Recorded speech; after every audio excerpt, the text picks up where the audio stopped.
의식은 어디에서 일어나는가?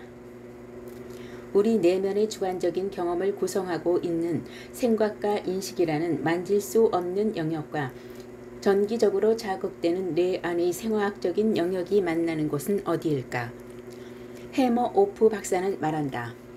나는 의식은 모든 곳에 존재한다고 말하는 교황이나 힌두교도와 같은 이상주의자는 아니다. 또 의식이 전자의 붕괴를 가져와 수많은 가능성으로부터 현실을 선택한다고 말하는 코펜하겐주의자도 아니다. 굳이 말한다면 그 중간쯤 될 것이다. 의식은 양자의 세계와 고전적인 세계의 그 중간에 위치하고 있다. 우주에는 원의식 같은 것이 존재하며 우리가 그곳에 접속하여 영향을 받는다고 생각한다. 그런 의미에서 보면 양자 불교도라고 말할 수 있을지도 모른다. 하지만 그 프랭크 스케일에는 우주의 근원적인 차원이 실제로 존재하고 있다. 아직 구체적으로 소개되지 않았지만 프랭크 스케일은 펜로즈 해머오프의 객관적 수축 이론에서의 핵심 개념이다. 이것은 수소 원자를 1조로 나누고 그 나눈 값을 다시 10조로 나눈 크기이다. 해머오프에 따르면 우주의 근원 차원인 프랭크 스케일은 윤리적이고 미적인 가치들의 진실이 숨겨진 광활한 저장고로 우리의 의식적인 경험에 앞서서 인식이나 선택에 영향을 주고 있다. 우리는 우주와 연결되어 있다. 또 이 전지전능하고 무소부재의 세계, 감정과 주관적 경험이 바다를 통해 모든 사람들과 얽혀 있다. 만일 우리가 마음을 집중하고 반사적으로 혹은 경솔하게 반응하지 않는다면 우리의 선택은 이 신성의 인도를 받을 수 있는 것이다. 펜로즈는 이 이론에 어떤 개념도 포함시키지 않았지만 정신적인 개념들이 포함되는 것은 어쩔 수 없는 일이다. 우리 뇌에서 컴퓨터처럼 움직이는 양자들은 우리의 의식을 이 근원적인 우주와 연결시켜 준다. 자유의지와 차이니즈 박스. 스튜어드 해머오프처럼 사티 노버 양자역학 중심으로 하고 있다.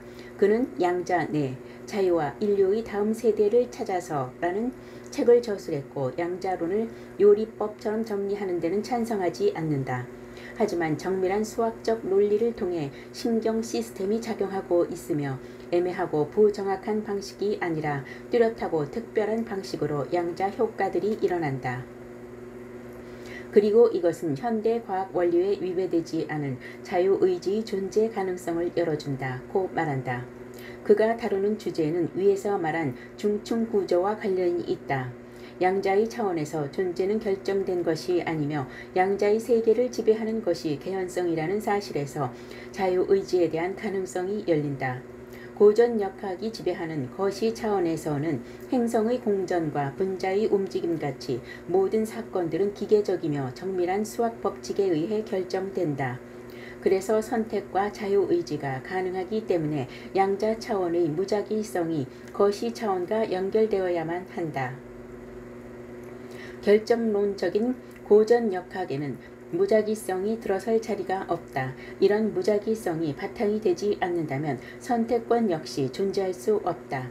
어떤 행위의 완벽한 자유의 근원은 물질의 양자적 속성 안에 존재하고 있다. 제프리 사티노버 박사. 뇌의 신경망에 의해 뇌를 전체로 묶어주는 광역 지능이 만들어진다. 그리고 이 광역 지능을 통해 물질적으로 다른 구성 요소를 가진 개별적인 뉴런들을 같은 원리로 움직이게 만든다. 이것은 차이니스 박스를 하나하나 열어가다 보면 하나의 상자를 더 큰 상자가 담고 있는 것처럼 한 단계에서 개별적인 처리 요소는 무수히 많은 더 작은 요소들을 그 속에 포함시키고 있다. 가장 낮고 작은 규모에서부터 단백질이 형성되는 과정은 신경망이 정보를 처리하거나 문제를 해결하는 것과 근본적으로 동일한 과학적 과정을 거친다. 여기서 양자 물리학적 뇌의 개념이 나타난다. 뇌가 전체적으로 양자 물리학적 특징을 가지는 것은 아니다.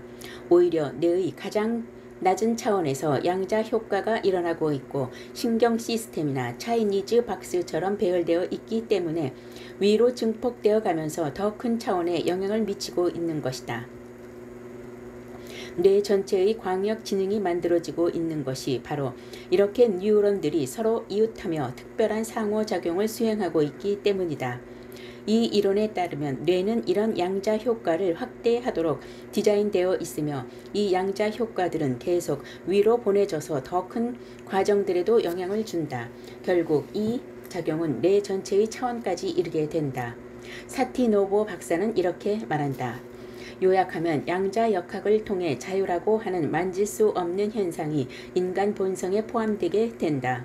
인간의 뇌가 움직이는 전체 과정의 기본이 되는 것은 양자의 불정확성이다.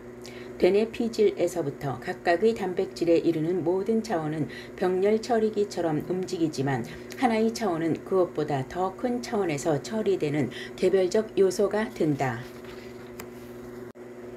결국 우리가 결정하고 싶은 일은 의식의 물리학이다.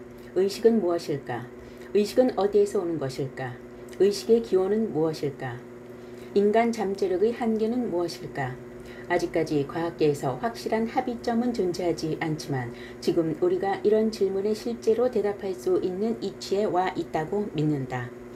존 해글린 박사. 의지와 양자 제논 효과. 제논의 역설은 토끼가 거북을 뒤를 쫓을 때 토끼는 이전에 거북이가 있던 곳에 도착해도 거북이는 항상 어느 정도 전진해 있기 때문에 결코 토끼는 거북이를 따라잡을 수 없다는 것이다. 스텝 박사에 따르면 양자론의 법칙이 보여주는 중요한 특징은 과정 1단계의 답이 그렇다라고 나오면 이어지는 과정은 1단계의 과정과 매우 유사하게 전개된다는 점이다. 즉 의도적으로 유사한 행위가 이어지면 다음에 일어나는 사건들 역시 이 순서에 따라 연속해서 빠르게 일어나게 된다. 그리고 양자의 역동적인 법칙에 의해 그 결과가 모두 그렇다가 될 확률은 아주 높아진다. 강한 의도는 양자 운동의 법칙에 의해 그 의도와 비슷한 행위가 빠르게 일어나게 만들고 비슷한 행위의 모형은 계속 유지되려는 경향을 보인다. 과정 1을 실시하는 시점은 주체자의 자유선택에 의해 결정된다. 과정 1이 일어나는 속도가 정신적인 노력에 의해 급속하게 증가한다고 가정하는 폰 뉴만의 법칙에 더해지면 기본적으로 의지의 힘이 뇌의 활동에 잠재적으로 강력한 결과를 가져오는 것이다. 어떤 상태를 보관 유지하는 효과를 양자 제논 효과라고 부른다.